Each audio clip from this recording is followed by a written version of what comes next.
రామునికి రావణునికి మధ్య భయంకర యుద్ధం ఆరంభమైంది. రామలక్ష్మణులు, సుగ్రీవుడు, హనుమంతుడు రావణుని భయంకరమైన సైన్యానికి వ్యతిరేకంగా పోరాడుతున్నారు. రావణుడు తన మంత్రికి కబురు పంపాడు. మంత్రి, యుద్ధంలోని పరిస్థితి ఏమిటి? మహారాజా, నన్ను క్షమించండి. మన సైన్యంలో సగం హతమైంది. ఏమిటి ఏమిటి మీరంటున్నది? ఈ పరిస్థితిని మనం సరిదిద్దాలి. సరే, నా సహోదరుడు కుంభకర్ణుణ్ణి యుద్ధానికి సిద్ధం కమ్మని చెప్పండి. కుంభకర్ణుడు కూడా భీకర యుద్ధం చేశాడు. అయితే రాముడు అతన్ని హతమార్చాడు.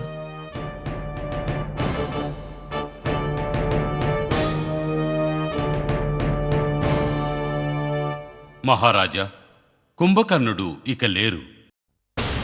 అబద్ధం! నేను నమ్మలేకపోతున్నాను. అప్పుడు రావణుని కుమారుడు ఇంద్రజిత్తుడు వచ్చి, తండ్రి, ఆజ్ఞ ఇవ్వండి. నేను రామలక్ష్మణులిద్దరినీ హతమార్చి విజయంతో వస్తాను. నేను కోరుకునేది అదే. విజయం నీదే, బయలుదేరు. ఇంద్రజిత్తుణ్ణి బ్రహ్మ ఎన్నో వరాలతో ఆశీర్వదించాడు. వాటిలో ఒకటి, ఇంద్రజిత్తుడు ఎవరిచేత హతుడవ్వడని, అదృశ్య రూపంలో యుద్ధం చేయగలడు అన్నది ఒకటి.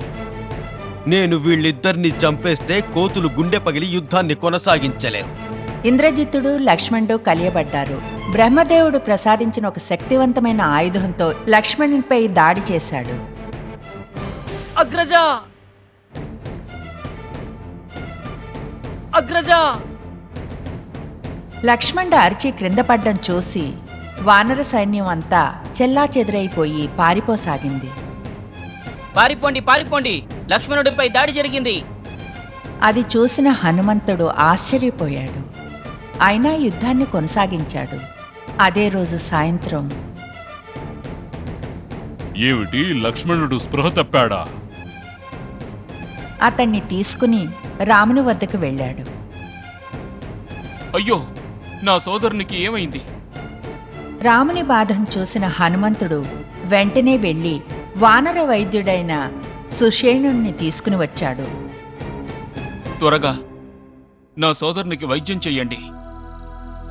ఇతన్ని బ్రతికించాలంటే సంజీవిని అనే మూలికను తీసుకురావాలి. అది హిమాలయాల్లో మాత్రమే దొరుకుతుంది. సూర్యోదయానికి ముందే తీసుకుని రాగలిగితే రక్షించగలను, లేదంటే... వెంటనే హనుమంతుడు రామునికి నమస్కరించి, ఆజ్ఞ ఇవ్వండి. నేను వెళ్ళి సంజీవిని తీసుకొస్తాను. అవును, అది నీకే సాధ్యం అవుతుంది. విజయుడివై తిరిగిరా. హనుమంతుడు మెరుపులా ఆకాశంలోనికి ఎగిరిపోయాడు. చాలాసేపు ప్రయాణించి హిమాలయాలను చేరుకున్నాడు. అక్కడ ఎన్నో పర్వతాలు కనిపించాయి. ఆ పర్వతం మాత్రం ఎంతో ప్రకాశవంతంగా ఉంది. అందుకని ఆ మూలిక బహుశా అక్కడే ఉండి ఉండొచ్చు. హనుమంతుడు పర్వతం మీద దిగి, ఏమిటిది?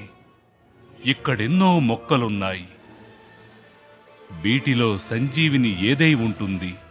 సూర్యోదయం కాబోతున్నది. వెంటనే అతను ఆ పర్వతాన్ని పెకిలించి తిరుగు ప్రయాణం సాగించాడు.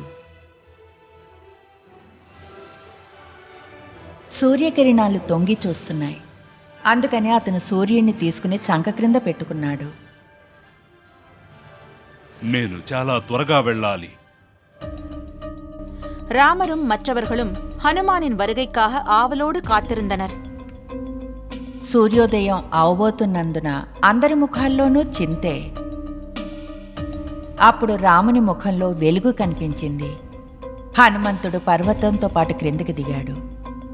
సుషేణుడు వెంటనే మూలికను తీసుకుని దాని రసాన్ని లక్ష్మణుని నోట్లో పిండాడు. అందరూ ఎంతో ఆతురతో చూస్తుండగా వెంటనే లక్ష్మణుడు లేచాడు. అందరూ ఎంతో సంతోషించారు. కోతులు ఆనందంతో గంతులేసాగాయి. రాముడు సోదరుని కౌగిలించుకున్నాడు. హనుమా, నీవు నాకు ఎన్నో సందర్భాల్లో సహాయం చేశావు. అయితే ఈరోజు చేసిన సహాయం సమయానికి తగింది. నీకు నా సంపూర్ణ ఆశీస్సులు ఎప్పటికీ ఉంటాయి. హనుమంతుడు సూర్యుని వదిలి రామునికి నమస్కరించాడు.